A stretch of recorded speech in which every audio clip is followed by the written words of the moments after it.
Hello, folks. I'm John Whidden, and this is my friend Steve McLeod, and welcome to This Sonic Obsession. Today, the continuing saga of Mobile Fidelity and the third installment in I Am the Moon.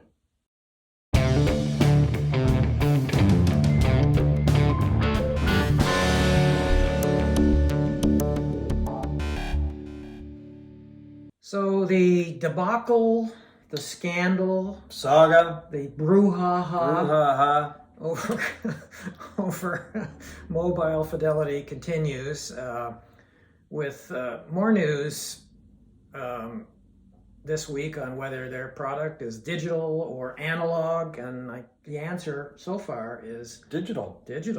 Mobile Fidelity President Jim Davis released a statement this week, a couple of days ago, apologizing for this. I won't read you the whole thing, but for me, the nut of it is this part where he says he apologizes for using, quote, vague language allowing false narratives to propagate. Yeah. I read that earlier, and I'm still trying. It's still making its way through my brain to try to sort it out. Well, that's what they're Exactly what they want. Yeah, it's been lawyered up and PR firmed up to the hilt, probably. Let's be clear here. This was not a case of vague communications or a misunderstanding or a mistake by some PR flack somewhere within the company. This was an intentional effort to deceive people who have been longtime customers of Mobile Fidelity, including myself, into thinking that the branding since the 1970s, that it was always the original master analog recording that was going into their products, has gone out the window for the most part in the last 10 years or so. And I guess the bottom line for these one steps, these expensive $125 US deluxe boxes, if you have the Bill Evans Sunday at Village Vanguard one step, you've struck the jackpot, because everything else, as far as I can tell, the couple of dozen others that have been released are all digital transfers from the analog masters, and then the digital files were used to cut the lacquers. Well, the other thing I find about these packages is that it's like, you get the album, obviously, but the packages, it's like cardboard. So you're paying a lot of money for a cardboard box and an album that you thought was analog or came from the analog files, but was actually digital. So, Well, and the question is, how many people would have paid that amount of money knowing these were digital transfers? I would suspect it would be a lot smaller. Yeah. I mean, there are people with deeper pockets than you and I who will pay whatever, and but they've been deceiving people. They've been deceiving people into buying analog, what they think is an analog product, and it's not. And these are very collectible. It remains to be seen how collectible they'll be in the future. And for instance, I was on Discogs today looking at Abraxas. Santana's Abraxas was the first one step that came out in 2016. And I noticed it was one of the ones that hadn't been mentioned on their website yet. And this morning it showed that it was a digital transfer from an analog master to a DSD 256 file. And so I looked what these things were selling for on Discogs. The median price for this thing, for somebody to buy it, not for somebody to buy it, this is the price that's already been paid, in the past, was $2,500 essentially. And the highest price was $3,600. Now, I suspect... For an album. An album in a box. In a box, yeah. I would suspect maybe those will take a hit over the next while, but you never know with this sort of thing, Yeah. Well, one of my takeaways from this whole thing is that, and I'm not trying to, excuse Mobile Fidelity, but a lot of people who I guess think they have a great ear and appreciate every little sound that comes out of an album or out of their stereo system were duped, because the people go on and on about how much better these are or have been, and how much better analog is than digital.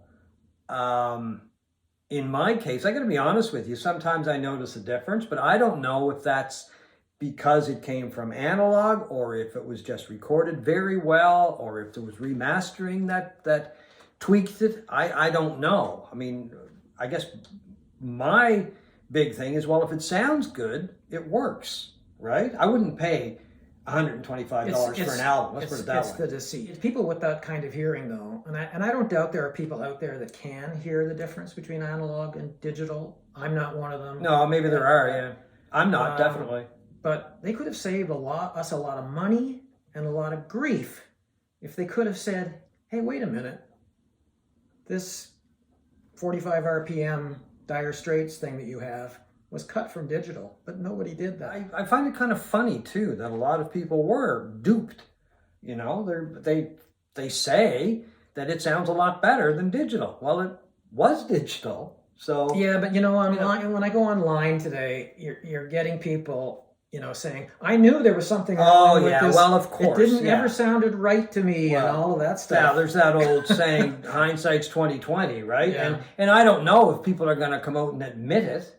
I mean, I admitted on our channel the other day that I have Mobile Fidelity copies of a couple albums. I have more than that, and I didn't notice a big difference. And in a couple of cases, I find the originals just as good, if not better. I've been duped. I admit I've been duped. I think they sound wonderful. I'm not getting rid of any of them. But I think they sound they sound wonderful. But are they that much better? Well, I mean, I respect the ears of people. Some people who that report online and that. For instance, the Dire Straits stuff or the Dylan never sounded better or the Miles Davis. I don't know how many times I heard or saw online people saying these are the best Miles Davises that were ever put out. Mm. And now it turns out they're all digital. which doesn't bother me except in the sense that I bought them believing they were analog. Yeah. And that's not right. I agree. That's unfair. And they were probably twice the cost they should be because of that. Right. Yeah. We were duped. Yeah, I mean, they do sound good, the Mobile Fidelity albums. Don't get me wrong. But to pay all that money, and in the end, to me, it's the music that matters anyway. And I'm not excusing Mobile Fidelity. And I think you told me the other day that some guy was selling 500 of them. Well, if they sound good, why would you get rid of them? I guess it's the principle in his case or her case. I think I would have hoped if I felt that way, that badly about it, that I would have taken a day off or two. Just taking a deep breath. Just to take a deep breath. But so many of these titles, Sketches of Spain, all 6 Eagles one-steps are digital. Yeah. Now, in terms of the one-steps, the big question now is Van Halen's 6 albums are due to come out shortly. Right, yeah. They have not released anything on the source material for those. So are they digital? I would assume they are. Pretty much everything has been done digitally since 2015. Well, the thing is I'm not sure of the time span in there, but some of that stuff, the Van Halen stuff, was probably recorded digitally anyway. Oh, I don't think so. Well, I don't know. Maybe. Well, yeah, I doubt it. But anyway, the bottom line is we don't know. And I have to wonder, because they're still not saying anything about that, they're taking pre-orders on this stuff, which seems kind of strange to me. And there's a planned James Taylor's Greatest Hits in a one-step that they're taking pre-orders to, and they haven't released the source of those either.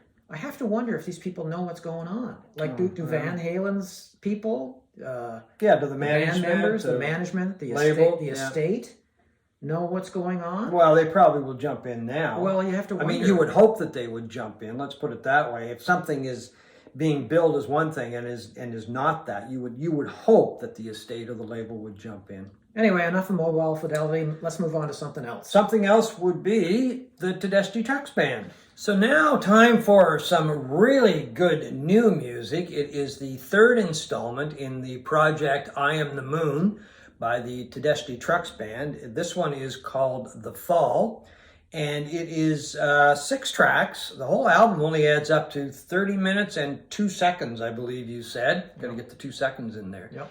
And as I said, it's the third in a package of actually 4 albums. The fourth is coming out August the 26th. The CDs have been released for the first 3 and digitally, and the albums, the vinyls, are coming out September 9th. I really like this one. This is my favorite of the 3 that have been released so far. I gotta say, I think my favorite song, though, is still Passaquan from the first one. But overall, I like this album the best.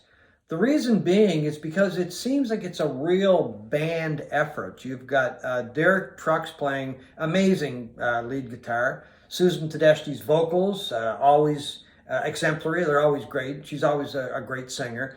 But it's got Gabe Dixon singing lead on one song, and then there's another song which Susan shares the lead with another singer, and I believe it's one of the singers in the band, Mark Rivers. I'm not sure because I haven't been able to see the credits. And I just find it's, as I say, a much more, it's a stronger band effort, I think, than the previous 3 albums, and a much stronger band effort than anything they've released in the past. I think with this album, they've kind of really upped their game a lot. You don't like it as much as I do, or as much as the first one. The first one is still my favorite, slightly. But I've only heard this one 3 times, so it could grow. But it's funny how 2 people can listen to the same album and come to different conclusions.